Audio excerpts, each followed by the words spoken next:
Memories are built in moments, and for this family, moments these days are precious. We've always been a tremendously close family. It's kind of gross. It is pretty gross. Together, they've been creating memories to last a lifetime. We went to Universal.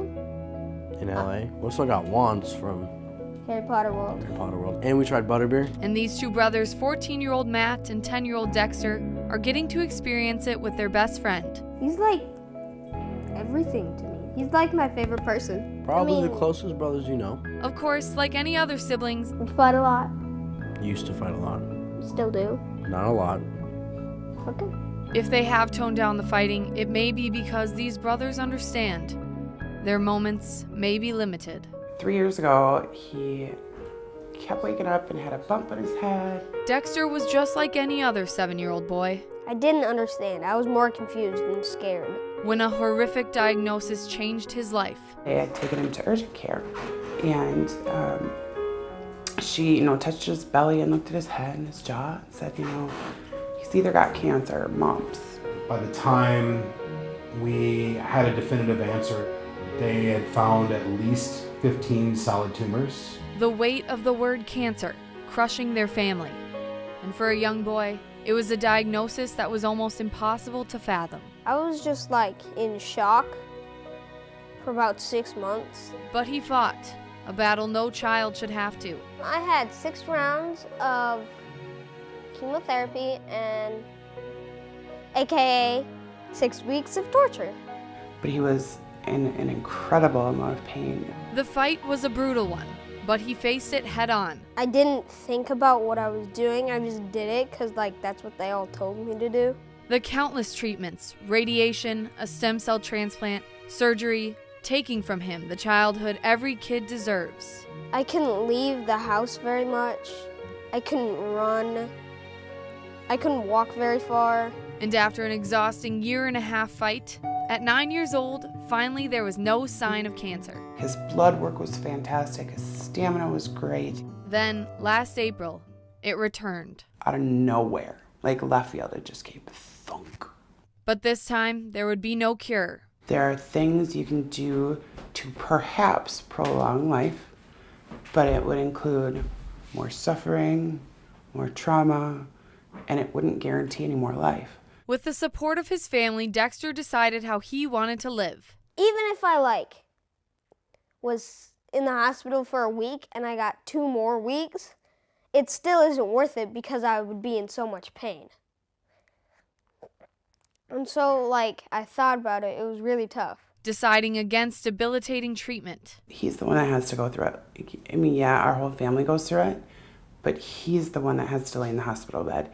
He's the one that has to have poison run through his veins. And instead, choosing to enjoy the time he has left by putting together his own bucket list and crossing things off one by one. See the Hollywood sign and take a photo with it? We did that. Or number 37, ride on an elephant. And number 46, pet a hedgehog. We live right next to a giant lake and I've never gone fishing in it. They're capturing milestones he may not get to.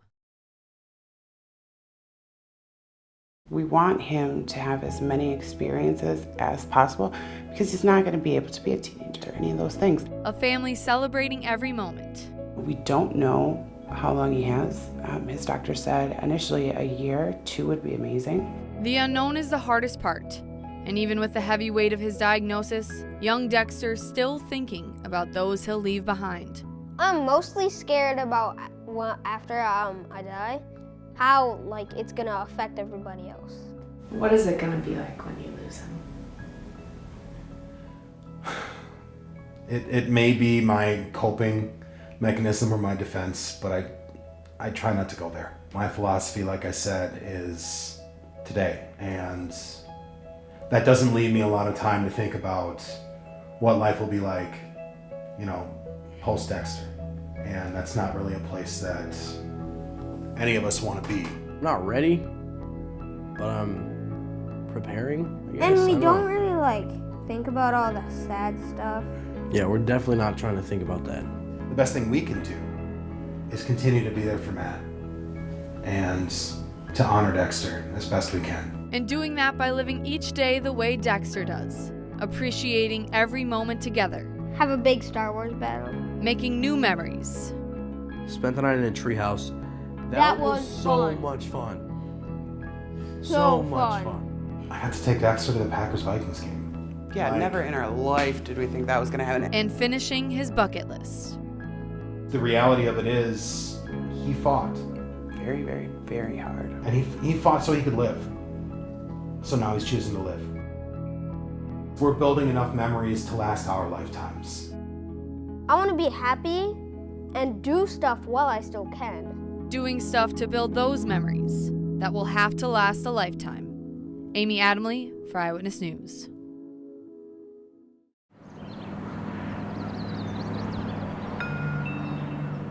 It was a beautiful summer day. You know, it was July 17th, 1963. It was February 5th, 2012. Dates when lives changed. A Super Bowl Sunday. A day Alyssa Johnson will never forget. And now that you look back, like, you see symptoms. But at the time, We knew he was sad, but I guess we didn't know the extent of it. Dennis Johnson was the kind of father who shared what he loved with his kids. Yeah, she loved to fish. He used to have like a big boat, like a Lake Superior boat, and we'd go on Lake Superior and go fishing in that. He was handy and worked as a mechanic. He always had stains on his clothes because he's always working on cars and in the garage and fixing stuff. Back in 2012, Dennis was going through a foreclosure on his house. He hit a rough patch. He got mixed up with the wrong people. Alyssa says they got him into drugs, but she and her family thought he would get through all his struggles. So this was the last Christmas with him. They had no idea that a little more than a month later, Dennis would take his own life. He walked out into the woods. And he shot himself in the heart. He was 49. I went and visited him Christmas Day, and that was the last time I saw him. He called me on my birthday, which is January 31st, and that was the last time I talked to him. And then he was gone 5 days later. Alyssa's suffering is not unique. Men ages 45 to 64 have the highest rate of suicide, according to prevention experts. It destroyed my family. Arnie Vinio can't remember his father's voice. He was only 4 when his dad died. I mean, he thought about it and he threatened it. You know, my mom said that he threatened suicide a few times. When Arnie was a kid, he was told his father had been gored by a bull, but he heard the whispers. I can remember every single one of those things. And the whispers revealed a different story. But when I first really realized that's what happened, that, that my father committed suicide, I always blamed myself for that. That guilt stayed with him for decades, and he turned to alcohol to cope. It was always in the back of my mind, but when I was drinking, it was that was the primary thought in my mind was, that I was to blame for that. He eventually got past the drinking, but it took decades to move past the blame. Arnie can remember a defining moment in that struggle. Another relative had died, and he was at a washing away the tears ceremonial fire. I was watching those sparks go in the air, and I was thinking about my father, and and washing away those tears in that way, and I forgave him for that, for his suicide, and I asked him to forgive me. He still thinks about his father every day. It's always going to hurt, and it does. It always hurts. He doesn't know what his life would have looked like had his dad stayed in it, but his father's death did prompt him to look at his own path. He would have loved the opportunities that I've been given. For Arnie and Alyssa, there have been years of events their fathers missed. This one here was, of course, when I was born. In June, Alyssa will be walking down the aisle. You don't realize how special people are in your life until they're gone. So Alyssa and Arnie are working to turn their pain into light and illuminate the darkness. A suicidal person can't give somebody their hand. It has to be the other way. Bailey Warfield for Eyewitness News.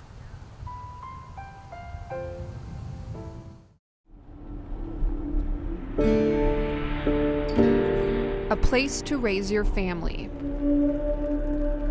A shelter from any storm. But on the Lakota Reservation, many live in places filled with a big problem. Mold, creating a not-so-sweet home. Babies live here. Older people live here. There's a crippled lady that lives here. According to tribal documents, the residential mold problem is pervasive and long-standing, dating back at least 14 years. When the furnace kicks on in the morning, I can just imagine what that does. That brings all that mold, sends it upstairs, sends it out throughout the house, and those people have to live like that. In the fall of 2014, the LCO Housing Authority hired an outside engineering firm. They inspected 346 homes and found that 185, or 54%, contained 10 square feet of mold or more. Tribal leaders then applied for a federal HUD grant to fix 53 homes with the most significant conditions. You have to close off one bedroom because it is wall-to-wall mold. In September of 2015, the U.S. Department of Housing and Urban Development awarded LCO an $800,000 mold remediation grant, part of a $12.5 million program to treat mold problems in 18 tribal communities nationwide. Now, a year and a half later, concerned members like Jeff Tribble say they've seen little evidence of anything being done. We never saw any improvement or any indifferences. As a matter of fact, some of the homes that are really bad have gotten worse since then. Tribble, along with fellow tribal members John Baker and Richard Conger, told us they expressed their worries to tribal leadership, but say they got no answers, incomplete answers, or were simply ignored. They're trying to hush us up, trying to say, oh, we're doing what we can. This is good enough. Well, it's not. It's not good no more. Frustrated with the response by tribal officials, they took their case to Washington. We need to stand up and say, hey, needs to be addressed right now. Last September, a petition signed by 113 members of the tribe was delivered to Wisconsin Congressman Sean Duffy, asking for open and transparent government and a forensic audit of all tribal accounts. We got this petition showing them that it's not just a bunch of people that are in the group that are hollering about this. On October 6th, Representative Duffy sent a letter to 4 federal agencies requesting the audit of all tribal accounts and programs. When our government spends the kind of money that we've spent on housing on our reservations, there's no way that we should have children living in these conditions. And we have to get answers and find solutions. Duffy himself visited 2 homes on the reservation. He says days later, he still felt the effects from the mold. I couldn't spend that lengthy of a time in the residence. I had to get out and get fresh air. You have that kind of a living condition and that kind of mold, and then you have children with asthma. Well, no wonder they have asthma. An LCO community health profile from 2001 to 2010 revealed the 4th highest cause of death for tribal members was chronic lower respiratory disease. Duffy says, as a father of 8, he's, quote, gravely concerned that this process is not moving fast enough. That's why we need to partner with HUD. That's why I hope the chairman, who is committed to being open and transparent, will provide us all the documentation necessary. Last week, his office sent a letter to Tribal Chairman Mick Isham asking for all records relating to the use of federal funds received in the past 10 fiscal years. We're not accusing anybody of anything. This is just an exploratory search for us to find out what's going wrong in our community. Chairman Isham agreed to talk to us by phone. He says he believes the congressman already has access to the documents he's requesting. Well, he doesn't need my permission. He has access to that all in D.C. Instead, the chairman says he wishes Duffy would come visit tribal leaders to see the work that's being done. And I invite the congressman here to meet with us. I invite the congressman to take a tour with the tours that we have going with the elders. As for the speed of the project, Chairman Isham says tackling the mold problem has been tough, and they've encountered many setbacks. The extent of the problem was even greater than we knew after we got into there. We didn't just want to Band-Aid the project. Each home had to have more extensive work. Last November, the LCO Housing Authority sent an annual status and evaluation report to Washington. Documents say due to unforeseen issues and time delays, including the scope of the work and picking a contractor, construction did not begin until a year after the grant was approved.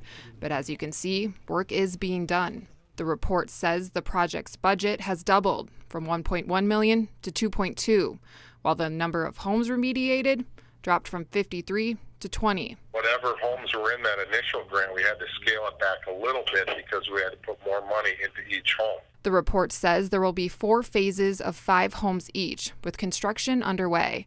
Chairman Isham says this is just the beginning. Eventually, we want to fix every single one of those homes, so all 53. HUD told Eyewitness News in an email that they expect the revised project to be complete by this September, but understand that unforeseen circumstances may result in a postponement. Meanwhile, the clock continues to tick. Kids continue to live in these homes, and the community continues to wait for answers. It's been going on too long, way too long. On the Lakoutere Reservation with photographer John Whaley, I'm Julie Cruzy for Eyewitness News. On a Friday evening, when most businesses are slowing down, It really picks up this time of year. Benchmark Tattoo in Duluth's Chester Park neighborhood is buzzing.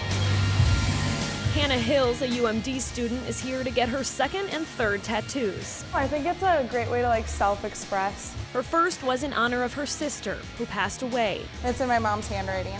Now she's framing a collection. I'm doing both my tattoos as a placement like this. She's honoring some other important people in her life. And around is gonna say forever different, but never less. And it's because I work with people with special needs. Each piece of art, individual.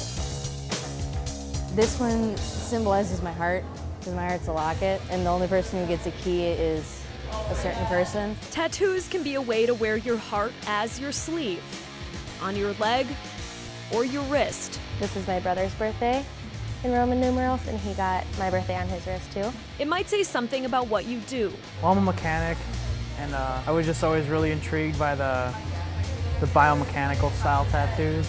Or where you're from. And this is just a little pine tree from Minnesota. Or how you got there. The rose just symbolizes a mistake. But not every tattoo comes with weight or something profound. Yeah, before I got any tattoos, I was always like, oh, well, it has to mean something. And then Yeah. it's like, no, I just like how it looks. Some say once you start, Plenty of addiction towards tattoos. I love them. you don't want to stop. Pain's only temporary. 1, 2, 3, 4, 5, 6. I only had 2 or 3 for a couple of years, and then now in the past 2 years, I've got 40-ish. No matter the count. I think people are always looking for something to make them unique, and I think a tattoo is a good way to do that. Here, they don't just give tattoos. Somewhat ironically, they also get rid of them. It's a very a symbiotic relationship. We really bounce off of each other. Fade Away is a fitting name for a tattoo removal business. Using lasers to try and erase them is the other side of the tattoo story. We have a lot of people who come from Ely, Minnesota and Hibbing. We have people who come from Canada. With some tattoo customers wanting to undo the past, Benchmark owner Kyle Grover says Fade Away and Benchmark are good partners, helping people realize trying to get rid of a tattoo may not be the only answer. Maybe there's a better option that if they were thinking that they just wanted to get another tattoo and it could be covered, it would be a better option for them. Or if a tattoo is too dark to be covered up, the laser could lighten it. It doesn't mean a certain tattoo was a mistake, but life happens and things change. I have a name on my body, and I would like to get it removed. There aren't many choices for removal in the Twin Ports. Hospitals are one option. Otherwise, Fade Away is it. Hardwig says they see 8 to 9 people for removal on a decent day.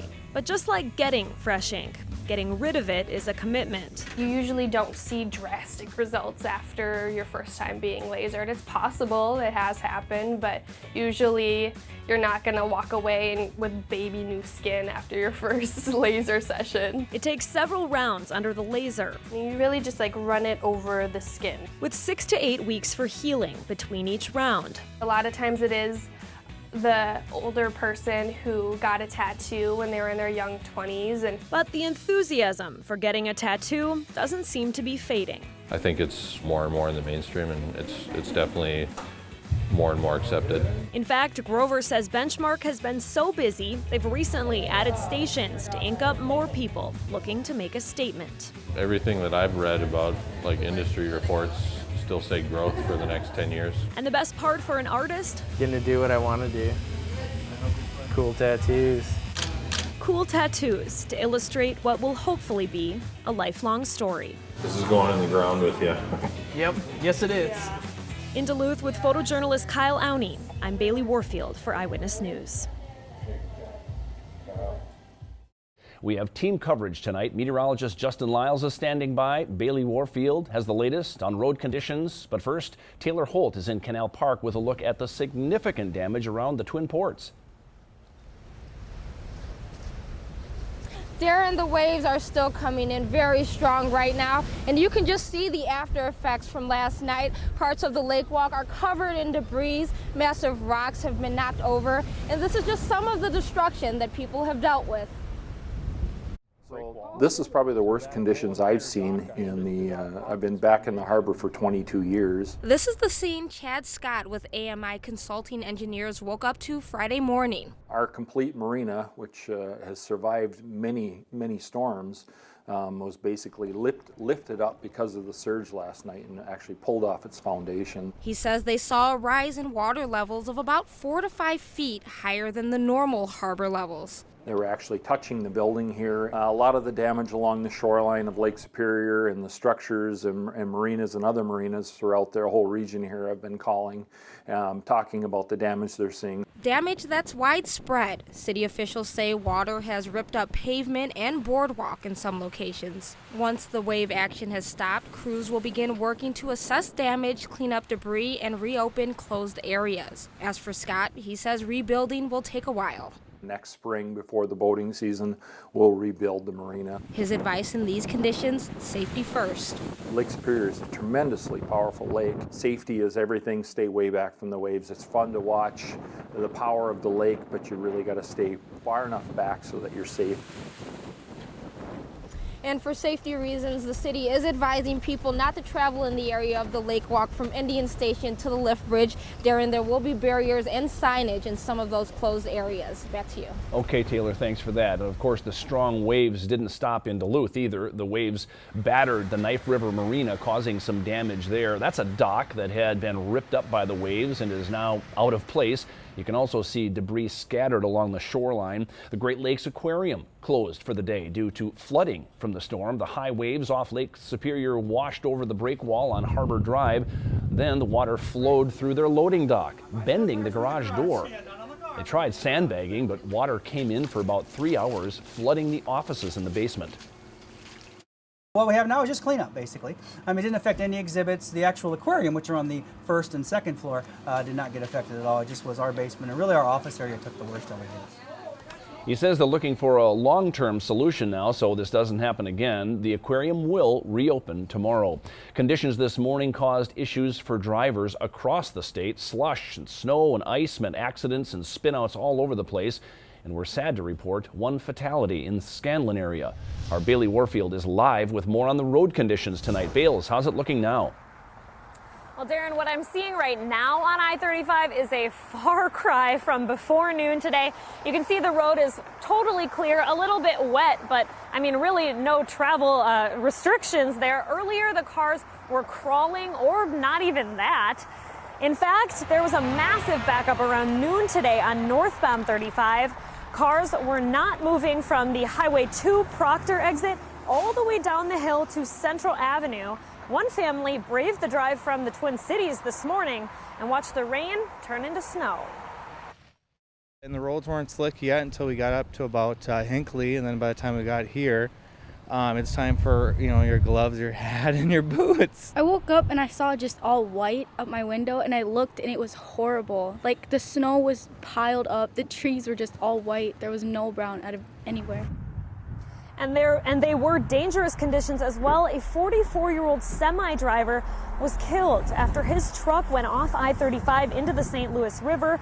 You can see the crushed guardrail where the northbound truck went off the road, sliding through the gap in the bridge into the water. His body was recovered a couple hours later, and his name has not been released yet. According to the State Patrol, Duluth District troopers responded to 30 crashes and 75 vehicles off the road today. Darren, the tow companies were certainly busy. All right, Bailey, thanks for that report. Nope, I was born and raised in Duluth, and, I have 3 siblings. Friends and family are important to Galen Lee. My family all, mostly in Minnesota, and so pretty rooted here in Duluth. Okay, and you went to school at UMD, is it? Yep, I graduated from UMD. A Duluth girl who stayed in Duluth and who's had a few more challenges than most. Because I have brittle bones disease, so, my bones can break easier. There's just like a reality of like, if I were to get in a big car accident, I probably wouldn't fare very well. There's just this reality that kind of follows you around, that you're not immortal, right? Something else that's followed Galen around, though, is a love for music. Even as a young girl, her ability to adapt was clear, figuring out at just 10 years old that if she held a violin up and down like a tiny cello, she could play it.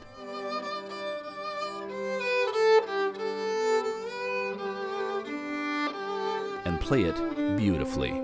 Watch the world unfold.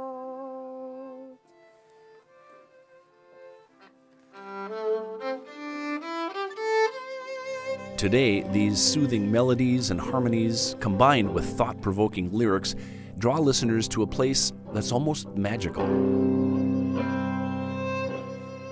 Watching her perform at Duluth's Homegrown Music Festival 2 weeks ago, it was clear Galen Lee has definitely found her rhythm.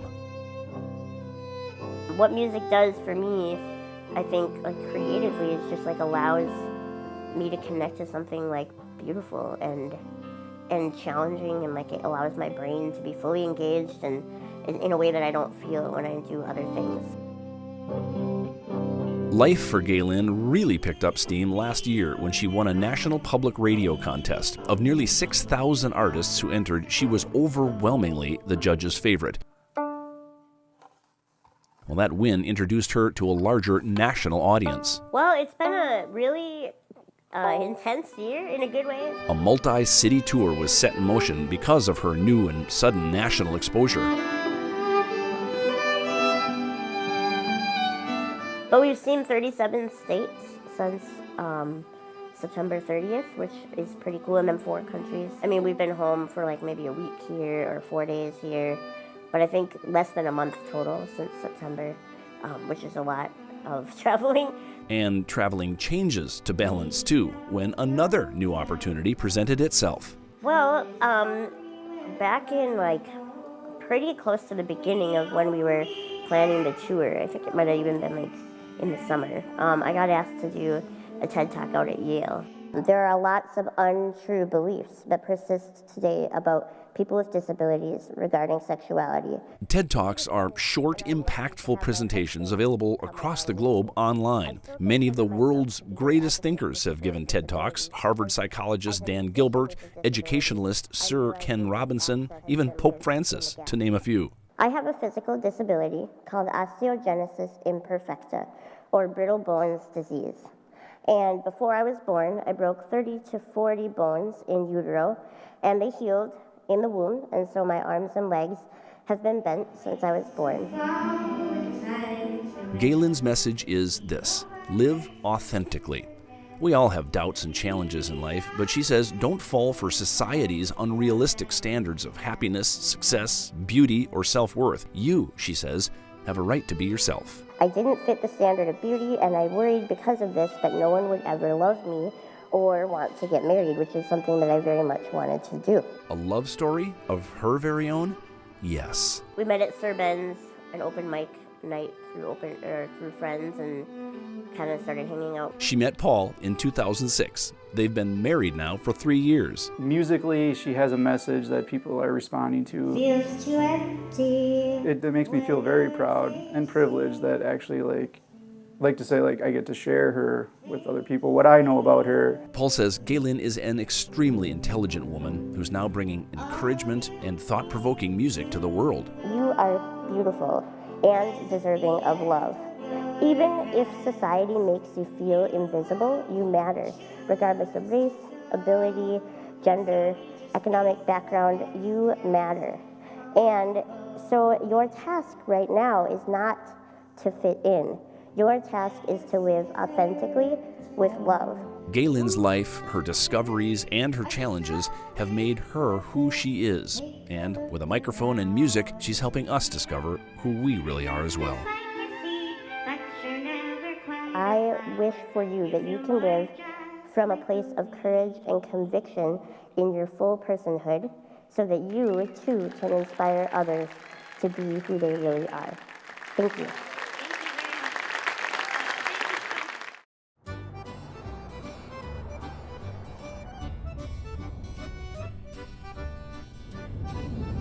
The roads in the Keweenaw Peninsula are unlike many others. Here, it's almost as if you're riding an endless half-pipe down a mountain. Snowbanks towering higher than most cars, with houses only visible from the driveways that provide peekaboo openings. This is pretty typical.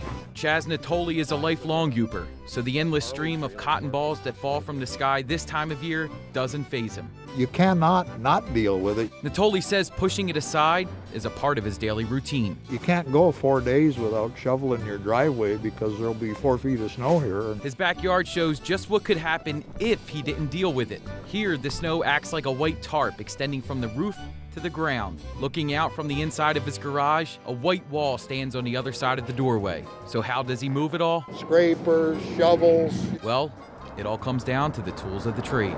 We'll have to call equipment in, but snowblowers, yeah, they're the greatest invention as far as I'm concerned. Right up there with paper plates. Next door, Natoli's neighbor isn't just shoving snow into a pile, he's driving a plow truck up the pile, like monster trucks in an Arctic arena. Here in Keweenaw County, they receive an average of 240 inches of snow, right around 20 feet. Now, so far this winter season, they've received somewhere around 186 inches of snow, which is a little bit more than 15 feet. But those numbers pale in comparison to the records set back in 1978 and 79 when they received over 390 inches of snow. That's a little more than 32 feet. So why does it feel like the flakes never stop falling? 2 words: lake effect. Cold air from the north and west tracks over the open and relatively warm waters of Lake Superior. A layer of warmer air rises, mixes with the frigid air mass and condenses. Clouds form, eventually dropping white gold along the Keweenaw, the first major landmass it hits. Lake effect snow is further enhanced with the help of all the cliffs that you see behind me on the Keweenaw Peninsula. Geez, it's been 30 days and we haven't seen the sun, and there's been flurries every day. She's not complaining, mind you. Susie Landers works for the city of Houghton. This is where I belong because I'm just used to this, you know what I mean? And it's just a way of life. And she insists Keweenaw's bumper crop also acts as a seasonal kumbaya. I think sometimes these crazy, terrible winters we get, it keeps our community even knit a little bit closer because, believe me, when you're driving down the road and your neighbor's stuck, you're gonna stop and help them. So you get to know your neighbor. There's none of that not knowing who your neighbor is. Consider it a community bonding experience. Either shoveling somebody's car out, giving them a push, or pulling their little kid over the snowbank to get to the bus. You guys gotta go down, up, down. And the kids never outgrow it. For students at Michigan Tech University, procrastination on clearing off the snow is no different than pushing off a homework assignment. One missed day, and you're struggling to catch up. I swear for, I think it was 2 weeks straight, I was shoveling 6 inches off my car every day before class. But come the middle of February, these students don't sweat the piles of powder, they celebrate it. Having this event where it kind of takes your mind off the fact that we have a bunch of snow just kind of working on it. Out in the snow, you kind of forget it, and it's just kind of like a good way to pass time, make friends. They call it Winter Carnival, the nearly week-long event paying homage to the endless supply of sparkling angel dust from above. Honestly, I see it like as a challenge to see how much snow we can get, because I mean, we have it. It's not going to go away, so might as well have as much as we can. And the carnival highlight? Just drive through the heart of the campus to see for yourself. Students and the entire community competing to build monuments to the heavens. Whoever has a truck, you're just loading up the snow, dropping it off for some of the bigger ones that are 3 or 4 forms high, 30 feet in the air. It's a lot of snow, and it takes, 3 weeks just to collect that. And it takes a team to massage, mold, rub, and knead, even ironing out the wrinkles to the temples of the snow gods. You got a system going. You have people getting it, you have people moving it, then you have the people collecting it, and you got to stomp it into wooden 2x4, or not, plywood forms that we make. And you have people in there stomping on it, and then you have to put water in it to kind of help it get frozen up. Nice and sturdy. Some so complex and intricate, they take nearly 4,000 hours to complete, but it's definitely worth it. It's honestly the one thing that makes winter bearable up here. Because here, it's not just bearable, it's a way of life. We want the snow because, again, that is, we make hay. Most people say we make hay while the sun shines. Well, we make snowballs while the snow is coming down. It's what we have to do. On the Keweenaw Peninsula, I'm Dan Romano for Eyewitness News. A full-blown escort leading him out the Twin Cities airport gates, Sergeant James Joseph Hubert kept getting closer to home. On this day, it didn't matter that it comes almost 74 years after he died in the Battle of Tarawa in the Pacific, where he was buried unknown, despite his little sister Mary's efforts to find him. I just don't really know how to explain it, except that he's back in Minnesota, where he started. Family and friends had waited for the overnight flight from Hawaii and accompanied him to Fort Snelling National Cemetery. It was a 2-hour pause for others to pay their respects before his final leg north to Duluth. A military flyover, one plane veering off alone, was a powerful and poignant moment during a morning of reflecting on a 22-year-old who made the ultimate sacrifice. Jim was the big brother Mary never met, born after he went to war. For her sons Mark and Jay, their uncle Jim, who went to Denfeld, was now more than just a young man in old black and white photos. Today, as the casket was coming off the aircraft, as the casket was being laid over here in repose, that what was once a story has now just come to life. Pictures, something you would see in a history book, but when you see the casket come off the plane, it becomes real very quickly. Also on hand this day, the man who found James in what is known as Cemetery 27. The first unit that we dug, we found a Marine. Ended up being Roger K. Nielsen, and right next to him was James Hubert.